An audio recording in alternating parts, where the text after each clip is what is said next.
donc dans cette vidéo dans laquelle on va voir les lois, donc la deuxième partie du crash course en théorie des probabilités. Alors on va commencer par la loi géométrique modifiée. Alors, qu'est-ce que c'est que cette loi? Donc je vais considérer A un réel compris entre 0 et 1, et la variable aléatoire x qui, elle, suit la loi géométrique modifiée. Donc elle va prendre ses valeurs dans n, et elle va être définie par cette probabilité-là. Probabilité que x soit égal à n, c'est 1 moins a fois a puissance n. Alors celle-là, elle est dite modifiée dans ce cadre, dans ce cours, parce qu'en général, on considère une loi géométrique qui a valeur dans n étoiles. Donc ça ne prend pas la valeur 0, et donc c'est le décalage qui, que je fais là pour avoir donc la valeur 0, 1, 2, 3, etc. Qui permet donc, c'est pour ça qu'elle est modifiée, quoi, en fait. Alors l'interprétation, qu'est-ce que c'est si x suit une loi géométrique de paramètre a? Eh ben, ça représente le nombre de tirages consécutifs de piles lors d'un lancer d'une pièce, vous voyez. Euh, alors, imaginons, je fais face, d'accord? Je lance une pièce, donc jusqu'à obtenir face, quoi. Donc, je fais face directement, donc la probabilité de faire face, c'est 1 moins a, donc c'est bien x est égal à 0, puisque j'ai jamais fait pile, d'accord? Ça me fait bien 1 moins a. Si x est égal à 1, donc je fais pile puis face, et donc ça fait bien pile a fois face 1 moins a. Si je fais 2 piles puis face, donc pile pile a carré fois face 1 moins a, et ainsi de suite, d'accord? Alors évidemment, tirage consécutif, lancer d'une pièce, ils sont tous indépendants. La probabilité de pile, c'est A, c'est marqué là, et la probabilité de face, donc c'est 1 moins A. Donc voilà pour cette loi géométrique, comment est-ce qu'on peut l'interpréter. Alors, on verra ça dans une autre vidéo, hein, mais il faudrait quand même vérifier que ceci est bien une probabilité, c'est-à-dire quoi? C'est-à-dire que tous ces nombres-là sont compris entre 0 et 1, et que la somme, pour les n qui varient dans grand N, hein, tous les entiers naturels, fasse bien 1, ok? Pour être une probabilité sur n. Voilà, et donc une fois qu'on a une probabilité, ben on aimerait avoir l'espérance et la variance. Donc voici les deux formules. Pareil, je les ferai dans une autre vidéo pour les détails techniques.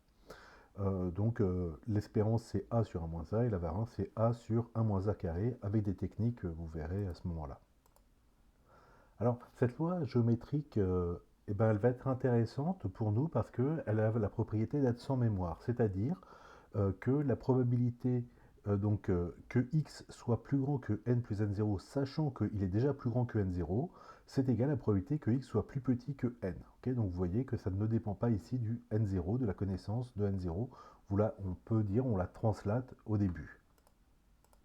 Ok, alors voici une interprétation.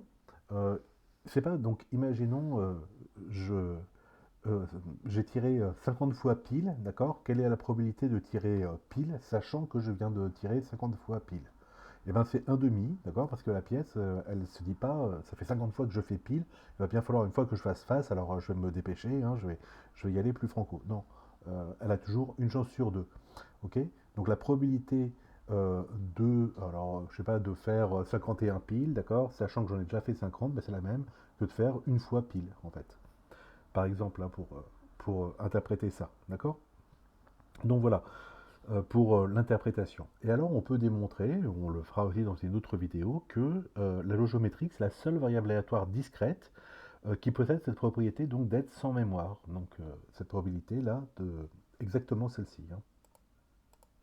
Donc, ce qui est intéressant, c'est que si jamais on voit un phénomène physique pardon, que l'on doit modéliser euh, à valeur dans n, d'accord, et puis qu'on se dit, ben, ce phénomène, il doit être sans mémoire pour ceci ou ces raisons-ci, et ben, on est sûr que forcément, on doit le modéliser par une loi géométrique, en fait. Après, la seule question, c'est quel est le paramètre A de la loi géométrique? Et ben, dans notre phénomène, on essaye, en faisant des fréquences d'étirage, etc., d'estimer la moyenne, hein. Et puis donc la moyenne, c'est l'espérance. Et donc comme on sait que l'espérance géométrique, c'est A sur 1 moins A, on résout le truc, d'accord? Si jamais votre espérance de phénomène aléatoire, c'est 10, bah, vous résolvez A sur 1 moins A est égal à 10, d'accord? Et voilà, et c'est fait tout de suite. Ok, donc ceci était donc la première variable, la première loi importante, c'était la loi géométrique, qui était la seule loi discrète qui va nous intéresser. Ah, la première loi discrète, pardon, qui va nous intéresser. Seconde loi discrète ici qui nous intéresse, c'est la loi de Poisson que vous avez ici. Alors, donc lambda, ça va toujours être un réel positif, strictement. Alors remarquez, A tout à l'heure c'était compris entre 0 et 1, là c'est positif. Et donc une variable aléatoire x va être dite suivre une loi de Poisson si jamais donc elle est définie par cette probabilité-là, la probabilité que x soit égal à n. Alors n, petit n, c'est dans grand N, encore une fois, antinaturel, 0, 1, 2, 3, 4, etc. C'est donc égal à lambda puissance n factoriel exponentielle moins lambda. Donc pareil, on va démontrer que ceci, quand je fais la somme de ces trucs-là, ça fait bien 1. D'accord. Et puis que tout cela sont compris entre 0 et 1, mais c'est assez évident puisque positif, puissance n divisé par n positif, et puis l'exponentielle est toujours positif. Donc ça au moins c'est positif. D'accord. Voilà. Alors la démonstration, ça va pas être très compliqué parce qu'en fait, ça repose sur l'écriture de l'exponentielle comme série entière. Vous allez voir, si je fais une somme, ben, c'est gagné, quoi. Pareil, on a une espérance et une variance une fois qu'on a cette loi-là, et ces espérances et variances, pour la loi de Poisson, ça va être égal à lambda ici. Alors, pareil, on regardera ça, pourquoi c'est vrai, hein, pourquoi c'est dans une autre vidéo. Alors, petite remarque en passage, hein, c'est pas parce qu'on a une x, une variable aléatoire, d'accord, avec une certaine loi, qu'elle admet forcément une espérance et une variance, hein. Il y a des variables aléatoires qui n'admettent pas d'espérance ou de variance, mais donc ce n'est pas le cas de celles qu'on regarde là, qui sont des traits classiques, etc. Ok. Donc voilà pour ça. Et puis donc, dernier point sur la loi de Poisson, on a trois lois à voir, hein.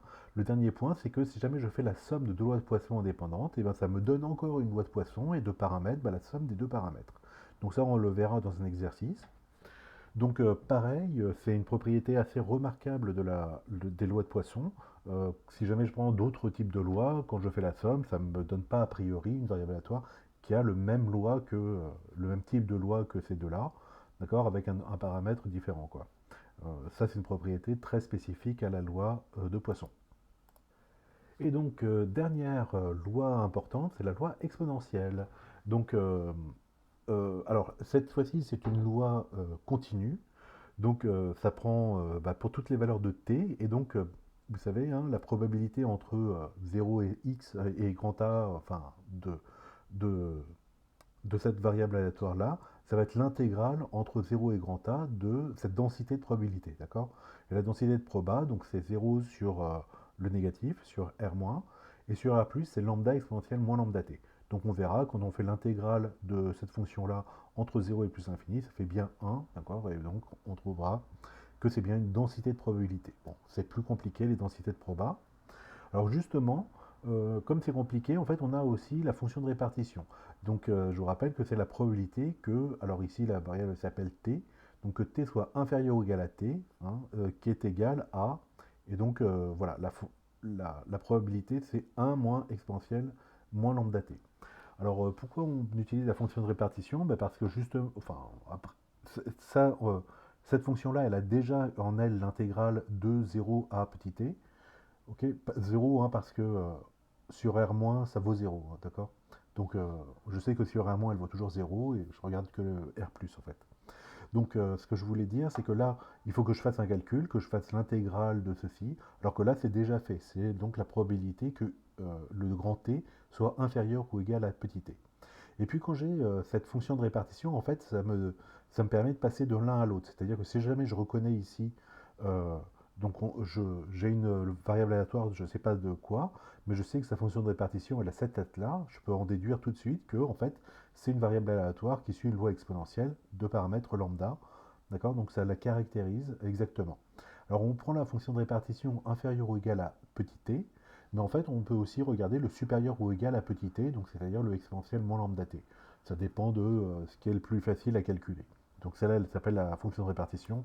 L'autre, on l'appelle parfois fonction de répartition inverse, mais c'est pas très important. Euh, la loi exponentielle admet une espérance et une variance que vous voyez ici, et c'est pareil, il va falloir le calculer. Ah oui. Et donc la propriété très intéressante, c'est que pareil, la loi exponentielle, c'est une loi sans mémoire, donc la même propriété que tout à l'heure, sauf que tout à l'heure c'était avec des entiers naturels, les n, n0, alors qu'ici ce sont des réels, bon alors positifs on va dire pour pas s'embêter, mais donc puisque c'est une loi continue. Donc en fait la loi exponentielle c'est la seule loi à variable aléatoire continue à posséder la propriété d'un sans mémoire. Donc, ok, dans le cas fini, c'est la loi géométrique qui est sans mémoire, et dans le cas continu, c'est forcément la loi exponentielle qui va être sans mémoire. Donc pareil, on va le démontrer dans une vidéo séparée, plus technique. Et enfin, eh ben, un théorème qui va nous être très utile en fait pour la suite. Donc si jamais je prends deux variables aléatoires indépendantes qui suivent chacune une loi exponentielle de paramètres lambda 1 et lambda 2, alors cette fois-ci j'ai le minimum des deux, de x et de y, donc je l'appelle z cette variable-là. Elle est divisée par le minimum donc, des variables, et en fait ça suit une loi exponentielle de paramètres lambda 1 plus lambda 2. Donc vous voyez que ça n'a rien à voir avec précédemment. Ici c'était la somme des deux qui étaient de même loi de Poisson et de paramètres la somme, alors qu'ici c'est le minimum de x et de y qui suit une loi exponentielle de paramètres la somme des deux. Okay, voilà, donc ça c'est très caractéristique et ça va nous être très utile parce que donc en fait vous allez voir quand on va avoir des serveurs, ils vont tous suivre des lois exponentielles en fait, de paramètres mu1, mu2, etc. Et puis, si jamais vous avez plusieurs clients qui sont en attente dans les serveurs, en attente de service, enfin qui sont en train d'être servis, le premier client qui sort, donc, eh ben, ça va suivre cette loi minimum de xy, donc, qui va être la somme des deux paramètres mu. Ok, donc voilà pour le cours, très très rapide, hein, et puis je vais rentrer dans les détails un petit peu plus dans les vidéos de démonstration.